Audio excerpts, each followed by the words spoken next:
Just before police killed the man wanted for killing a Kentucky State Police trooper, they say he posted a video. The killer's message now at 4. Another gorgeous day across central and eastern Kentucky. Our string of September days that could really go down as some of the best we've seen in a long time continues. We'll break it down in just a moment. And the stage is set for the first televised debate of this Kentucky governor's race. We'll tell you how you can ask the candidates a question. Tracking, alerting, protecting.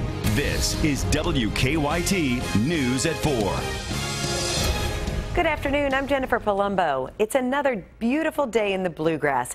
Here's a live look at Thoroughbred Park in downtown Lexington, where it's 80 degrees right now and sunny. Chief Meteorologist Chris Bailey has a first look at the forecast. Chris, a picture-perfect day. Yeah, it really is. Low humidity out there. September at its absolute best here across central and eastern Kentucky. That big blue sky is right over top of the entire area. Hamburg Pavilion.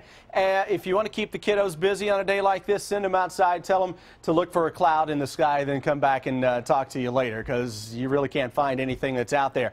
Check out the view from the National Weather Service down in Jackson, looking across the mountains, that here in a few weeks we'll start to show a little bit of fall color. Those temperatures upper 70s to right around 80 degrees into much of central and eastern Kentucky. Overall, picture perfect weather here in the middle of September. Defender, it is calm, it is quiet, nothing across Kentucky. As a matter of fact, we'll look across the entire region, maybe a little cloud cover into parts of Indiana. That's as close as we can find anything to talk about. Though by the weekend, Jennifer, changes began to blow on into central and eastern Kentucky. We'll track a cold front toward the region as we go into our Saturday. 7-day forecast here in 15 minutes. Thank you, Chris. Investigators now say the Missouri man suspected of killing a Kentucky State Police trooper posted a video just before his death. The video on social media shows Joseph Johnson Shanks before police caught and killed him. They say Johnson Shanks killed 31-year-old trooper Joseph Ponder after a traffic stop on Interstate 24 in Lyon County Sunday night. Miranda Combs is at the live desk with new details about why Ponder pulled over the suspect in the first place. It's our top story at 4. Miranda? Jennifer, police say Johnson Shanks was going 103 miles per hour on Interstate 24 in Lyon County late Sunday night when Ponder first pulled him over. This afternoon, we are finding out more about the suspect. What is believed to be his Facebook page shows him involved in protests in Ferguson last year, but other photos show him posing and smiling with police during the time of those protests. He's from Missouri, and police there say they've had dealings with him, but all very minor. A Snapchat video is also circulating online that appears to be Johnson Shanks' last message. In fact, a TV station in Nashville says state police have confirmed the video is Johnson Shanks. He basically says in the message if he doesn't see anyone anymore, he did something he didn't mean to do and regrets it. Here's that video. If I don't see anybody though, I love all y'all, man. I did something I ain't mean to. I'm regret it. And Johnson Shanks' niece was also in the car. She was arrested for hindering prosecution. The two children, ages 2 and 5, were taken into the custody of state police. At the live desk, Miranda Combs, WKYT. Trooper Ponder's funeral will be at 11 Friday morning at the Severns Valley Baptist Church in Elizabethtown. Governor Steve Beshear says the altered marriage licenses now being issued in Rowan County are legal. Clerk Kim Davis has refused to authorize licenses for same-sex couples, citing her religious beliefs, but she's not stopping her deputies from issuing them. However, Davis did have her name removed from the licenses. She returned to work yesterday for the first time since being jailed for defying a federal judge's ruling. The first televised debate in the Kentucky governor's race is tonight. WKYT, the Herald Leader, and our Louisville partners behind the Bluegrass Poll are sponsoring the debate at Bellarmine University in Louisville. For 1 hour, Republican Matt Bevin, Democrat Jack Conway, and Independent Drew Curtis will answer questions. You can also submit questions on Twitter. Just use the hashtag #BluegrassDebate. WKYT's live coverage begins at 7 on the CW Lexington, and we'll stream the debate on WKYT.com. Our reporters are working on a number of other stories for WKYT starting at 4:30. Sam Dick is in the newsroom with some of the news in progress. Good afternoon, Sam. Good afternoon, Jennifer. A social media mistake helped police identify a burglar. The owners of Workout Anytime on Maple Leaf Drive say Russell Sipe broke into their office back in March after another member let him in the gym. We're told that Sipe spent about 2 hours there, where he logged into his Facebook page and left it open when he finally took off. Police arrested him last night near Liberty Road and charged him with burglary. He'll be arraigned sometime this afternoon. Investigators say there were no smoke detectors in a northern Kentucky home where two young sisters were killed in a fire. The girls, 2-year-old Abby and 4-year-old Cece, died Saturday in Owenton. Sam Yeager, who was Abby's father and Cece's stepfather, escaped the fire. Those girls were what he was after, and him not being able to save them has got him beat down. He's blaming himself. That was his world. It's not something I would ever wish on any family. The family is now on a mission to make sure something like this doesn't happen to anyone else. They plan to go door to door in their community and hand out smoke detectors and batteries twice a year. The path that some students walk to school is causing concern for parents and school officials. Some George Rogers Clark students have been taking an old road to get to school. It involves walking on a narrow 2-lane road and crossing Old Boonesboro Road. School officials have installed a gate to keep unwanted traffic off campus and encourage students to take another route, but some parents are not happy about it. My son is 17 years old. He's bigger than I am. I taught him how to cross the road properly. There is no path for them to go through. It would put them either climbing over the gate or climbing over the barbed wire. We want to work with the community. There's some subdivisions back in behind the school here, and I understand I walked to school when I was in high school. I walked to school too, so we want to make a place, if it's at all possible, we want to do something that would encourage the kids in a safe environment. The issue could come up at a previously scheduled school board meeting tonight. The superintendent plans to meet with the county judge executive and mayor later this week. That's a look at some of the news in progress. Jennifer, back to you. Thanks, Sam. Now to stories making headlines across the nation at 4. In Houston, a school bus crash left at least 2 high school students dead and 3 other people seriously hurt.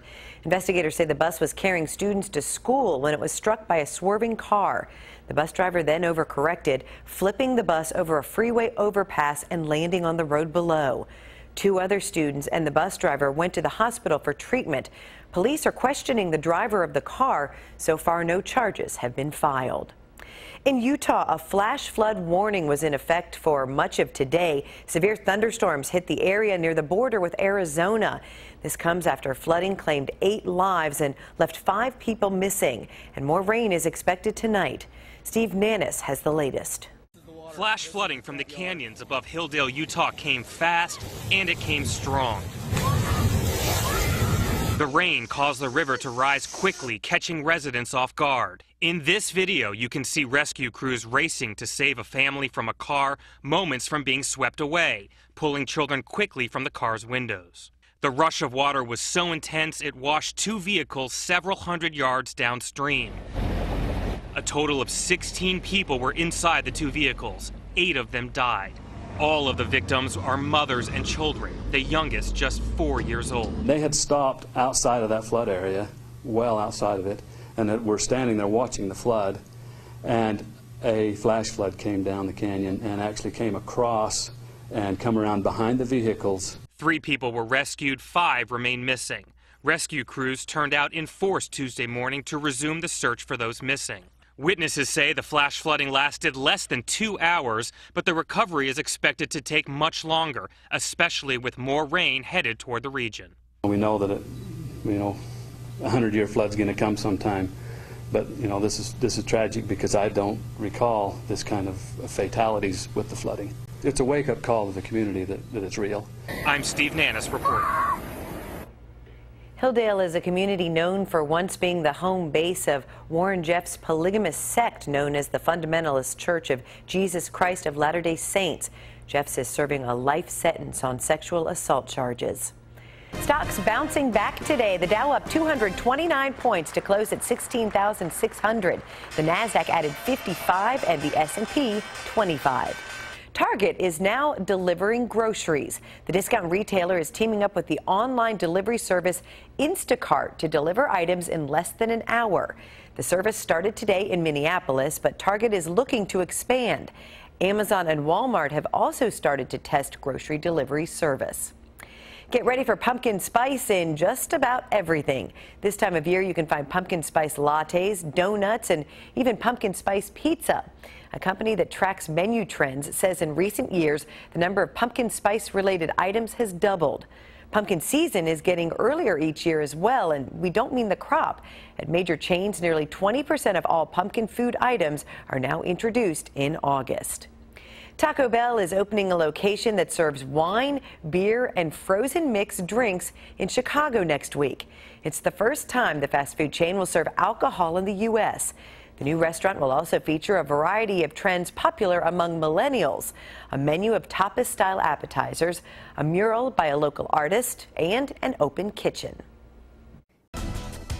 There's some tire tread in the roadway, I-75 south around the 103 mile marker, and it's enough that they're going to have to get it out of the way. It's 75 south at the 103, causing some issues at the moment. Also, a collision on the inner loop of Man-O-War. It's just past Helmsdale. Two cars involved with the right lane blocked there on the inner loop of Man-O-War. The outer loop is not impacted because of that wreck. Now back to you in the studio. Thank you, Don. Falls are the leading cause of injury deaths to older people, and most falls are preventable. Deanne Stevens out and about today at UK Healthcare, where they're getting ready to host a fall prevention fair. Hi, Deanne.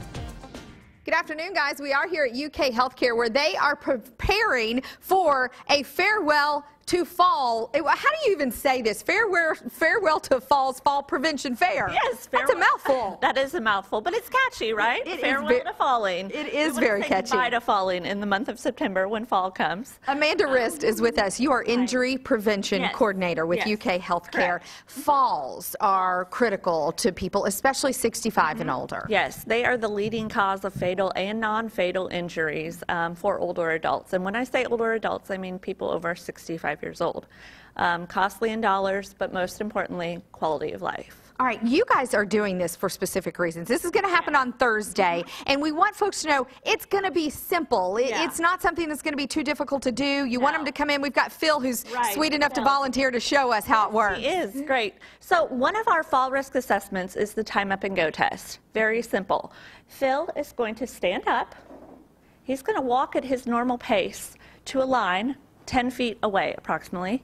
Okay. Turn, walk back, and he's going to sit down. And we're hoping that that is less than 12 seconds, which it is. And if it was more than 12 seconds, we would consider him a high fall risk. What we're assessing when he's walking is his balance, the way he walks, or his gait is what we call it, and how he turns.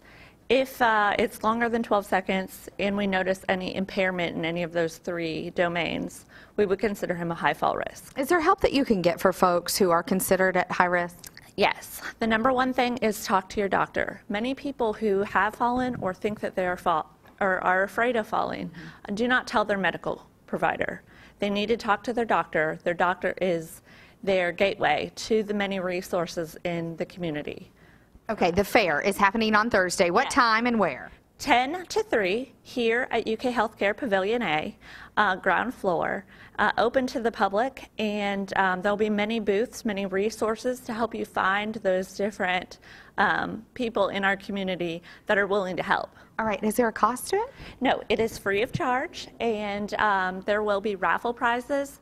We do have, big box home stores, community resources there, offering their time and their services to help you with any of your needs. All right, now coming up at 4:50, we're doing this vision impairment test here? Yes. Okay. This is another part of our fair where we are going to simulate low vision diseases like glaucoma, macular degeneration. People who do not suffer from those diseases can get a little bit of an insight as to how people live day to day with these diseases. Farewell to falls and more, it sounds like. Happening here at UK Healthcare on Thursday. We'll have more when we return here at 4:50. I'm Deanne Stevens, out and about. Back to you guys. It's time for Better Living, health, education, and consumer news that impacts your life. A warning for parents this afternoon. Experts say some teenagers are getting drunk on hand sanitizer. Experts say a single bottle of sanitizer is made up of 70% alcohol. Since January, the University of Kansas Hospital has reported 150 cases of young people getting sick or drunk from hand sanitizer. Researchers in the Netherlands say prolonged sitting time and sedentary behavior increases body fat. The study looked at how less activity affected middle-aged Koreans. It found that increasing physical activity and reducing sitting time are both key in reducing the risks of increased body fat. Are children as safe as they can be when riding in the car? That's the question federal transportation agencies and safety organizations want parents to ask themselves during this National Child Passenger Safety Week. Karen Kaifa has a checklist for parents and where to get help if they need it. When small children are belted into their car seats, it's often assumed they are as safe as possible. But 2014 saw more than 6 million car seats recalled in the U.S. for a safety defect. And the National Highway Transportation Safety Administration says fewer than half of those car seats actually received the repair they needed. That's a point that NHTSA and other child safety advocates are highlighting this week, which they've tagged as National Child Passenger Safety Week. They encourage parents to fill out the product registration card that comes with a new car seat. Without it, manufacturers may lack the information to get in touch with those parents when an item is recalled. In addition to those information cards, parents can also register a car seat online at the government website safercar.gov/parents. All that's needed is the model number and date of manufacture for a car seat. Also crucial to keeping small passengers safe, making sure seats are properly installed in the back seat. While this week will bring hundreds of clinics across the country with certified child passenger safety technicians, it's actually a service offered year-round. For locations, look to safekids.org. For Consumer Watch, I'm Karen Kaifa.